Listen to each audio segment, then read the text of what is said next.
नमस्कार, मैं प्राप्ति बैनर्जी अर्थ सत्य के इस एपिसोड में आपका स्वागत करती हूँ। पिछले हफ्ते 2023-24 फाइनेंशियल ईयर के क्वार्टर 3 के जीडीपी के आंकड़े रिलीज किए गए। 8.4% जो कि बहुत बड़ा नंबर है और पिछले 2-3 सालों में मेरे ख्याल से सबसे ज्यादा जीडीपी की ग्रोथ इस थर्ड क्वार्टर में देखी गई है।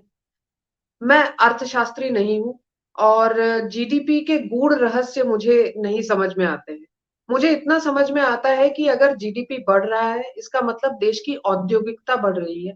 देश की औद्योगिकता अगर बढ़ रही है, तो देश तरक्की कर रहा है, विकास कर रहा है और आर्थिक रूप से मजबूत हो रहा है, ऐसा मेरा मानना है।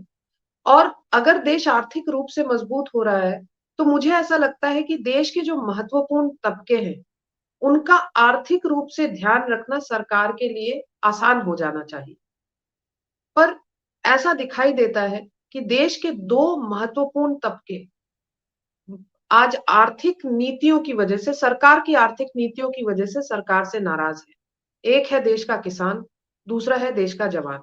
एक तरफ किसान जो है दिल्ली बॉर्डर पर सरकार से लड़ रहे हैं, दूसरी तरफ जवान जो है वो सुप्रीम कोर्ट में सरकार के खिलाफ लड़ रहे हैं। तो ये ये जो द्वंद है, ये जो दोगलापन है हमारे समाज में, ये मुझे समझ में नहीं आता है। हमारे साथ में राजीव रंजन सिंह जी मौजूद हैं, जो आर्थिक मामलों के वरिष्ठ पत्रकार तो हैं ही, पर साथ में राजीव जी आपने डिफेंस करस्पॉन्डेंट के हिसाब से अपने जर्नलिज्म के करियर की शुरुआत की है। और मैं आपसे समझना चाहूँगी, अ, आज हम चर्चा करेंगे देश के जवानों के बारे में और सरकार की आर्थिक नीतियों के बारे में, जिससे जवान जो है हमारे देश के वो परेशान हैं, नाराज़ हैं। और मैं आपसे ये पूछना चाहूँगी कि ये ऐसा द्वंद क्यों है कि हम एक तरफ बता रहे हैं कि हम आर्थिक रूप से मजबूत हैं क्योंकि हमारा जीडीपी बढ़ता जा रहा है, दूसरी तरफ हम अपने जवानों का ख़्याल ठीक से नहीं रख पा रहे हैं, उनको नाराज़ कर रहे हैं। क्या हमारी हमारी आर्थिक परिस्थिति नहीं है उनका ख्याल रखने की या नीयत नहीं है? क्या हो रहा है? देखिए, पहले तो आपने बहुत ही अच्छा सवाल पूछा है और जो ये कॉन्ट्रास्ट आपने जो क्वेश्चन में आप जो एक कॉन्ट्रास्ट लेके आई हैं कि एक तरफ जीडीपी बढ़ रही है, वहीं दूसरी तरफ जो समाज के 2 इम्पोर्टेंट अंग हैं, महत्वपूर्ण तबके हैं, किसान और जवान, ये दोनों के दोनों सरकार से नाराज़ हैं। ये कॉन्ट्रास्ट अपने आप में बहुत ही अच्छा और एक बहुत बड़ी कहानी बता रहा है। तो यही कॉन्ट्रास्ट को आगे जारी रखते हुए मैं आपको बताना चाहूँगा कि जीडीपी में भी ये कॉन्ट्रास्ट है। जीडीपी क्या है, लोगों को मालूम नहीं है चीज़ें, इसलिए वो सही परिप्रेक्ष्य में देख नहीं पाते हैं। जीडीपी का फ़ॉर्मूला क्या होता है? जीडीपी जो होता है वो GDP is equal to gross value added plus net indirect taxes होता है। ठीक है? तो ये जो ग्रॉस वैल्यू एडेड जो है, जो आपने बोला प्रोडक्टिविटी, उद्योजकता, जो आपने जो भी वर्ड यूज़ किया, तो ये ग्रॉस वैल्यू एडेड जो है वो है एग्ज़ैक्टली प्रोडक्टिविटी। जब प्रोडक्टिविटी में नेट इनडायरेक्ट टैक्सेस ऐड हो जाता है तो हमको जीडीपी मिलता है। तो मजेदार बात यह है कि जीडीपी तो 8.4% से बड़ी है, बट जो ग्रॉस वैल्यू एडेड है ये मतलब ये कम है, ये स्टैग्नेंट है, 6.5% या 6.9% ऐसा कुछ कम आया है। ये जो पूरी जीडीपी बढ़ी है, ये बढ़ी है नेट इनडायरेक्ट टैक्सेस में 32% उछाल के कारण। नेट इनडायरेक्ट टैक्सेस का फॉर्मूला क्या है? नेट इनडायरेक्ट टैक्सेस रहता है इनडायरेक्ट टैक्सेस माइनस सब्सिडीज। तो यदि सरकार सब्सिडी कम कर दे, सरकार सब्सिडी कम दे, तो ऑटोमेटिकली जो है वो माइनस कम होगा। माइनस कम होगा तो आपको ऑटोमेटिकली नेट इनडायरेक्ट टैक्सेस ऊपर चला जाएगा, क्योंकि इनडायरेक्ट टैक्स तो बढ़ ही रहा है या इनडायरेक्ट टैक्स स्टैग्नेंट भी है। तो जो माइनस करने घटाने वाली चीज है वो कम कर दिया जाए तो ऑटोमेटिकली नेट इनडायरेक्ट टैक्सेस ऊपर चला जाएगा। तो ग्रॉस वैल्यू एडेड वहीं का वहीं है, ये कम हुआ है, पर नेट इनडायरेक्ट टैक्सेस जो है वो 32% से बढ़ा है। ये कोई तोड़ के इस तरीके से लोगों को समझाता नहीं है। पहली चीज हुई ये। दूसरी चीज, आप देखिए 11 साल बाद इस देश में वापस से कंजम्पशन सर्वे हुआ है, कंज्यूमर सर्वे हुआ है, नेशनल एक्सपेंडिचर सर्वे जिसको बोलते हैं। ठीक है? उस नेशनल एक्सपेंडिचर सर्वे ने ये बताया है कि पिछले 11 साल में सिर्फ 3%, हर साल सिर्फ 3% रियल जो कंजम्पशन है, India is a consumption based economy. पिछले 11 साल में सिर्फ 3% से आपका कंजम्पशन ग्रो हुआ है। ठीक है। दूसरा, तो आप 6% बोल रहे, 8% बोल रहे, 10% बोल रहे, जो भी बोल रहे जीडीपी का ग्रोथ, उससे भाई मुझे क्या फायदा? मेरा तो कंजम्पशन सिर्फ 3% से ही बढ़ रहा है। जो लोगों की आमदनी है वो रियल टर्म्स में आमदनी जो है वो स्टैग्नेंट है पिछले 4 साल से। यानी कोरोना के पहले जो आमदनी थी वही आमदनी आज लोगों की है रियल टर्म्स में। हम नॉमिनल टर्म्स में बात करते हैं जिसमें इन्फ्लेशन आता है। तो रियल टर्म्स में हमारी जो इनकम है, एक पर्सनल आपकी मेरी हम लोग की, ये रियल टर्म्स में स्टैग्नेंट है। ये जानने वाली बात है। दूसरी बात, जो लोग बोल रहे हैं कि जीडीपी 8.4% से बड़ा है, क्या वही लोग इस बात को बता रहे हैं क्या कि इस देश में इंपोर्ट जो है वो 22% से घटा है? इंपोर्ट कब घटता है? जब कंजम्पशन की डिमांड कम होती है। कंजम्पशन की डिमांड कब कम होती है? जब रियल इनकम आपकी कम होती है। यानी इस देश में लोगों की इनकम या तो स्टैग्नेंट है या लोगों की इनकम घट रही है। ठीक है। इसके कारण से उनका कंजम्पशन घट रहा है। कंजम्पशन घट रहा है तो इंपोर्ट घट रहा है। तो ये सारी जो चीजें हैं तोड़ तोड़ के समझाना, ये कोई मीडिया में समझा नहीं रहा है। देखिए, और एक जो खास बात है वो ये है कि जब भी जीडीपी की हम बात करते हैं तो जीडीपी में यदि आप समझ लीजिए देश में से 20 कंपनीज बहुत तेजी से बढ़ रही हैं, 50 कंपनीज, 20, 25, 50 कंपनीज बहुत तेजी से बढ़ रही हैं और बाकी लोग वहीं के वहीं हैं, तो भी जीडीपी बढ़ेगा। ठीक है। आंधी तूफान से बहुत ज्यादा ध्वस्त हो गई चीजें, मान लीजिए कोई शहर ध्वस्त हो गया, तो उसको वापस से पुनर्निर्माण में जो पैसा खर्च किया जाएगा वो भी आपकी जीडीपी को आर्टिफिशियली दिखाएगा कि बढ़ गई है। तो जीडीपी बढ़ना जो है ये कोई इकोनॉमी बहुत हेल्दी है या उसका स्वास्थ्य बहुत अच्छा है, ये इस चीज को जो है ऐसा नहीं है कि हमेशा वो चीज दर्शाता है। हमको इसके टुकड़े टुकड़े करके लोगों को समझाना पड़ेगा। इसके फॉर्मूले जो इसका कंपोजिशन है, कैसे जीडीपी नापी जाती है, उसको तोड़ तोड़ के लोगों को समझाना पड़ेगा। तब लोगों को समझ में आएगा कि हम सिर्फ एक जीडीपी के नंबर को ना देखते हुए हम ओवरऑल पिक्चर को देखें। ठीक है। तो ये तो पहली आपने जो इकोनॉमी पे बात की थी उस पे ये हुआ। अब आते हैं जो आपने जवान और किसान पे बात की है। देखिए, मुझे तो आई मीन मैं तो मतलब ये देश के साथ में क्या बोला जाए, एक बहुत बड़ा छलावा हो रहा है कि क्या हो रहा है, मुझे शब्द नहीं मिल रहा कहने के लिए। बट आप ये सोचिए कि जिस देश का डिफेंस बजट 6.5 लाख करोड़ का है, वहां पे मात्र 4,000 5,000 करोड़ की बात है जो डिफेंस के जो डिसेबल लोग हो जा रहे हैं उनको जो अभी आपको शायद पता नहीं है या शायद पता होगा, तो मैं ये आपके बताना चाहता हूँ, दर्शकों को बताना चाहता हूँ कि देखिए पहले क्या होता था, ये डिफेंस के कर्मचारी क्यों नाराज हुए? इसके दो कारण हैं। एक कारण ये है कि पहले जो डिसेबिलिटी पेंशन मिला करती थी, ठीक है, उसके ऊपर में कोई इनकम टैक्स नहीं लगता था। यानी कोई जवान जो है यदि युद्ध के मैदान में या दूसरे मैदान में अगर किसी भी तरीके से बॉडीली उसको हार्म हो रहा है और वो डिसेबल हो रहा है, तो उसको मान लीजिए 100 रुपए की पेंशन मिल रही है, तो उसके ऊपर में और 100 रुपए मिलेगा डिसेबिलिटी पेंशन। अगर वो 100% डिसेबल हो गया तो उसको 200 रुपए मिल रहे हैं। ठीक है। तो अभी इन्होंने क्या किया, इस 200 रुपए को इनकम टैक्स के दायरे में ले आए। तो अब ऐसा हो गया है कि 30% का इनकम टैक्स लगेगा जो ऑफिसर ग्रेड के लोग हैं, तो ऑटोमेटिकली 60 रुपए जो है वो भारत सरकार के खजाने में चला। तो इस चीज से बहुत नाराज है जो डिफेंस ऑफिसर्स और बाकी कर्मचारी हैं कि भाई हमने देश के लिए लड़ते हुए अपने अपने मतलब शरीर के अंग खोए हैं या हमें जो कुछ भी हेल्थ कंडीशंस में प्रॉब्लम आई है वो देश देश को हमने अपना सर्वस्व समर्पण कर दिया है, उसके बदले में आए। तो ये आप किस तरीके का काम कर रहे हो? आप एक तरफ अपने एजुकेशनल ट्रस्ट या पॉलिटिकल जो डोनेशन देते हो उसको तो आप इनकम टैक्स के दायरे से बाहर रख रहे हो, वो तो फ्री है। पॉलिटिकल पार्टीज को डोनेशन, पॉलिटिकल पार्टीज कौन सी इनकम टैक्स पे कर रही है? या उनको डोनेशन देने वाले लोगों को भी जो है वो इंसेंटिव्स हैं, टैक्स सब्सिडाइज है। तो ये आप डिफेंस पर्सनल्स, आर्म फोर्सेस, वो भी जो अपने शरीर के अंग खो चुके हैं देश की रक्षा में, उनकी इनकम पे अगर आप टैक्स लगाओगे तो वो तो चिढ़ेंगे, पहली चीज।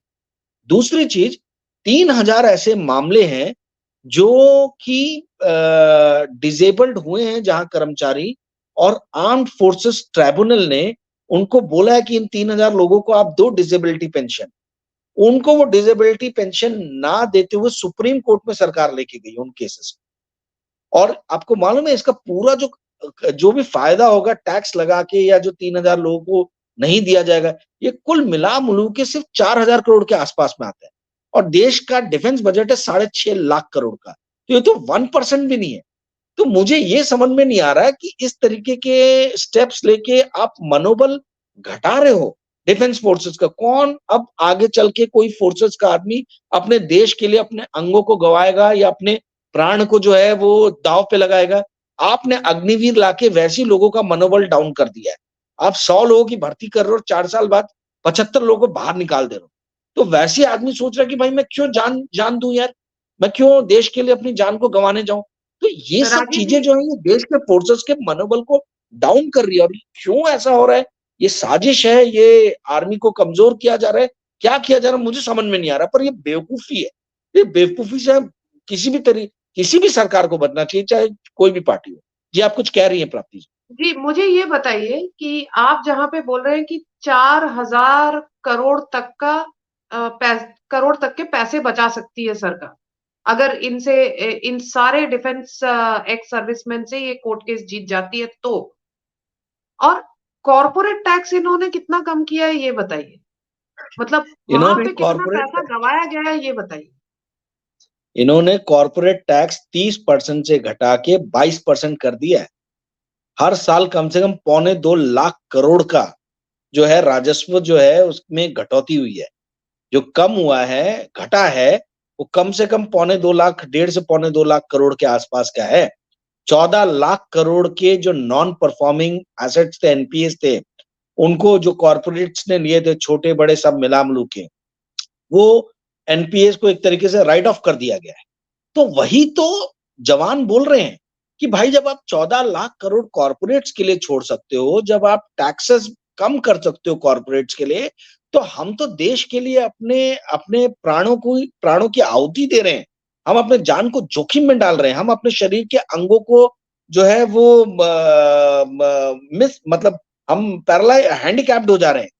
वैसे कंडीशन में यदि आप हमको नहीं, आप हमें या हमारे परिवार का ध्यान रख पाओगे, तो हमारा मनोबल कैसे ऊपर रहेगा? हम कैसे अपने देश के लिए अपनी जान को लगाएं? तो ये बहुत ही वाजिब बात है। आप देखिए, 6.5 लाख करोड़ में 4,000 करोड़ रुपए कोई बड़ी बात नहीं है। वहीं दूसरी तरफ जो और गुस्सा आ रहा है डिफेंस पर्सनल को, वो ये आ रहा है कि पूरा जो खर्चा था वन रैंक वन पेंशन का, उसमें बजट में 23,000 करोड़ रुपए का इनको प्रोविजन करना था, उतना ही खर्चा आ रहा था। पर हमारे प्रधान सेवक ने राजस्थान में इलेक्शन के टाइम में जैसलमेर में कहा था, या झुंझुनू में कहा था, सॉरी, कि हमने 73,000 करोड़ रुपीज, ठीक है, हमने अभी तक वन रैंक वन पेंशन में दे दिया है किसान जवानों को। उसके बाद में उन्होंने अभी रेवाड़ी में थोड़े दिन पहले कहा है कि 1 लाख करोड़ हमने किसानों को जवानों को वन रैंक वन पेंशन के अंडर में दे दिया गया है। और इस चीज पे एक प्रेस कॉन्फ्रेंस भी ली है, कोई कर्नल रोहित करके हैं, उन्होंने इंडियन नेशनल कांग्रेस के बैनर तले वो प्रेस कॉन्फ्रेंस लिया था, वो मैंने देखा था प्रेस कॉन्फ्रेंस लाइव। तो उसी से मैं ये डाटा और नंबर लेके आपको बोल रहा हूँ कि यदि उनके नंबर सही हैं और प्रधान सेवक जो है वो गलत नंबर दे रहे हैं, क्योंकि उनका कहना है कि सिर्फ 23,000 करोड़ रुपए ही वन रैंक वन पेंशन में जो है दिए गए हैं, और प्रधान सेवक जो है वो 1 लाख करोड़ की बात कर रहे हैं। तो सवाल ये उठता है कि इतने बड़े बड़े नंबर जो है वो क्यों प्रधान सेवक बोल रहे हैं? ठीक है, ये मतलब इतने बड़े बड़े नंबर्स देके जो ये किया जा रहा है, this is a kind of deceit, this is a kind of cheat, this is a kind of illusion. You are creating a grand illusion, एक मिराज क्रिएट कर रहे हो आप कि हम बड़े बड़े काम कर रहे हैं, बड़े बड़े जो है नंबर्स और आंकड़े फेंके जा रहे हैं।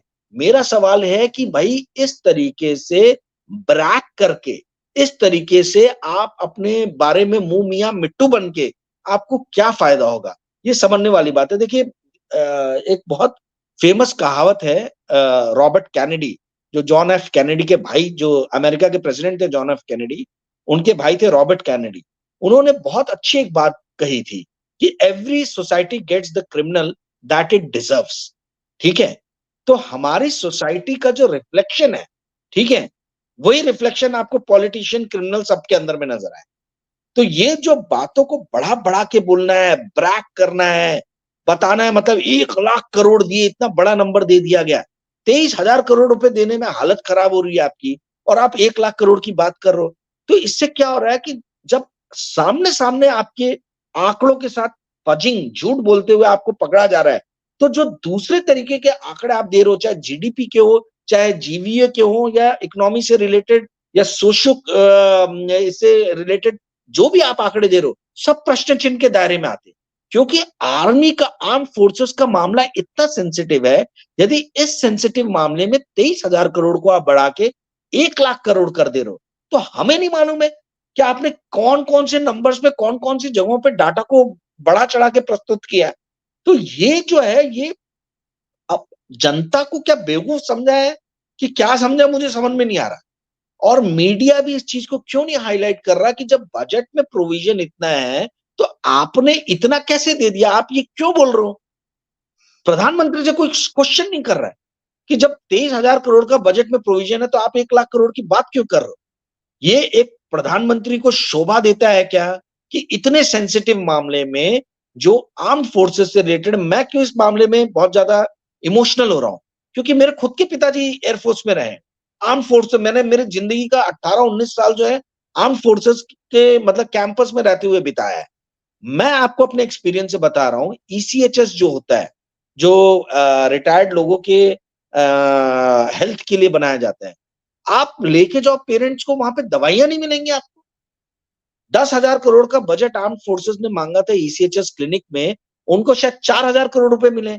जो भी डॉक्टर्स के पास लेके जाओ, हॉस्पिटल्स में बड़े बड़े लेके जाओ, वो बोलते हैं कि बिल नहीं पास होते, इसलिए हम जो है जवान को देखेंगे नहीं। मैं मेरी माँ का खुद एग्जाम्पल बता रहा हूँ, 25,000 रुपए मैंने खर्च करके उनके आंख के लिए एक ऑपरेशन कराया था, इंजेक्शन उनको लगा था।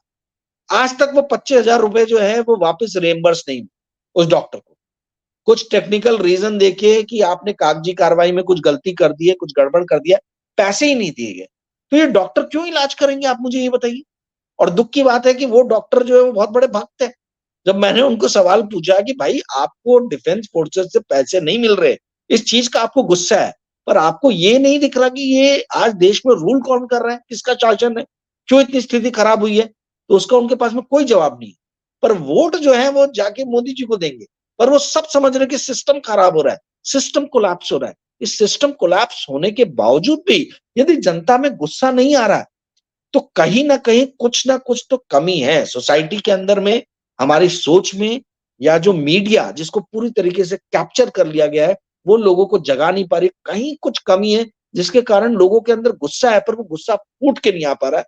ये मुझे और आपको सोचने की जरूरत है। जी प्राप्ति जी। राजीव जी, आपने बहुत ही ऐसे तथ्य बताए जो जो डिस्टर्बिंग है, जिनको सुनकर गुस्सा तो आता ही है, साथ में ये डर भी लगता है कि पता नहीं ये देश किस तरफ जा रहा है। और सबसे बड़ी बात है कि भारत हमेशा से एक ऐसे स्थिति में रहा है, एक तरफ चाइना है, दूसरी तरफ पाकिस्तान है, नीचे श्रीलंका है, बांग्लादेश है। हम चारों तरफ से जो है वो ऐसे राष्ट्रों से नहीं घिरे हैं जो हमारे दोस्त जी। हैं। ऐसी परिस्थिति में, और जबकि मतलब हमारे बॉर्डर जो है वो छीन लिए जा रहे हैं, चाइना काफी आगे बढ़ चुका है, जो हमें मीडिया में बताया नहीं जाता है। हाँ, हम कश्मीर में भी इंसर्जेंसी देखते ही रहते हैं। आजकल मीडिया पर, मेन स्ट्रीम मीडिया पर भरोसा किया ही नहीं जा सकता कि क्या हो रहा है, हमें पता भी नहीं चलता है। और उसके ऊपर से जहाँ ऐसी चीजें सामने आती है, जिसमें ऐसा समझ में आता है कि डिफेंस फोर्सेस जो जवान जो है वो देश की जो रक्षा करते हैं, उनका मनोबल तक गिराया जा रहा है, ऐसी हरकतें की जा रही है। उस समय पे देश के भविष्य के लिए बहुत डर लगता है। इस चीज को सोच के देखिए बहुत डर लगता है। देखिए क्या है, ये बड़े-बड़े नंबर्स देके ना लोगों को कन्फ्यूज कर रहे हैं। क्या है, एक तरफ आपने बहुत अच्छा कॉन्ट्रास्ट इनफैक्ट शुरुआत में दिया कि भाई अगर यही सब अच्छा था तो किसान क्यों आंदोलन कर रहे हैं? जवान लोग जो है वो जैसलमेर में इतनी बड़ी उन लोगों ने रैली निकाली कुछ महीनों पहले, क्या जरूरत थी उनको निकालने की? यानी कहीं ना कहीं तो कुछ गड़बड़ हो रहा है। तो वो गड़बड़ बाकी लोगों को क्यों नहीं दिख रहा है, ये सवाल उठता है। देखिए, कंफ्यूजन चारों तरफ से क्रिएट किया जा रहा है। मीडिया के द्वारा क्रिएट किया जा रहा है, खुद झूठ बोल के किया जा रहा है। कुछ मीडिया के अंदर में अपने लोग प्लांट करके उनके द्वारा जो है इंडिपेंडेंट एक्सपर्ट बोल के उनके द्वारा गलत मिथ्या जो है बातें फैलाई जा रही हैं। भाई, action speaks louder than word. आप एक तरफ 1 लाख करोड़ का वर्ड बोल रहे हो, वहीं दूसरी तरफ आप बजट में खुद एक्सेप्ट कर रहे हो और सुप्रीम कोर्ट में एक्सेप्ट कर रहे हो कि हमारे पास में पैसे नहीं है देने के लिए, हम सिर्फ 23,000 करोड़ रुपए ही इसी का नियोजन कर सकते हैं। तो इससे तो अपने आप में कॉन्ट्रास्ट दिखता है ना। तो कंफ्यूजन क्रिएट ही इसलिए किया जा रहा है ताकि लोगों को माइंड पैरालिसिस वाले स्टेज में डाल दिया जाए, जहां लोग जो है सोचने समझने की उनकी विवेक शक्ति जो है वो पूरी तरीके से समाप्त हो जाए। हर तरफ आपको ऐसा मिथ क्रिएट करते हुए मिलेंगे कि ये डिफेंस के लिए बहुत अच्छे हैं, है ना? देश सशक्त हो रहा है, देश में बहुत विकास हो रहा है। वहीं दूसरी तरफ हम देख रहे हैं कि अरे भाई, किसान भी आंदोलन कर रहे हैं, जवान भी आंदोलन कर रहे हैं, युवा भी आंदोलन कर रहे हैं, युवा भी लाठी खा रहे हैं। हर तरफ जो है, जो जिनके प्रति आप ये दिखाते हो कि मैं इनके लिए बहुत सजग हूँ, मैं इनके लिए प्रधान सेवक हूँ, वो हर तबका आपसे परेशान, वो हर तबका आपसे नाराज है। पर वो नाराजगी जो है, वो एक तबके की नाराजगी का पता दूसरे तबके को ना पता चले, इसके लिए ऐसा एक इमेज क्रिएट किया जा रहा है कि नहीं भाई, सब चीज बढ़िया है, सब इल्यूजन में जीवन जिया जा रहा है, इल्यूजन क्रिएट किया जा रहा है। तो ये जो एनिमल फार्म लिखा है जॉर्ज ऑरवेल ने, बस आप समझ लीजिए कि हम उसी उसी उसमें युग में जी रहे हैं। जी प्राप्ति जी। राजीव जी, यहीं पे समाप्त करना चाहूंगी और अपने दर्शकों से भी ये कहना चाहूंगी कि जब भी आपके सामने ऐसे आंकड़े आते हैं, कुछ सोचिए उनके बारे में, थोड़ा दिमाग लगाइए और इस बात पर गुस्सा होइए, इस बात पर नाराजगी जताइए कि हमें इतना तुच्छ और इतना बेवकूफ समझा जा रहा है कि इस तरीके के झूठ बारंबार हमारे सामने बोले जा रहे हैं। अर्थ सत्य देखते रहिए। धन्यवाद।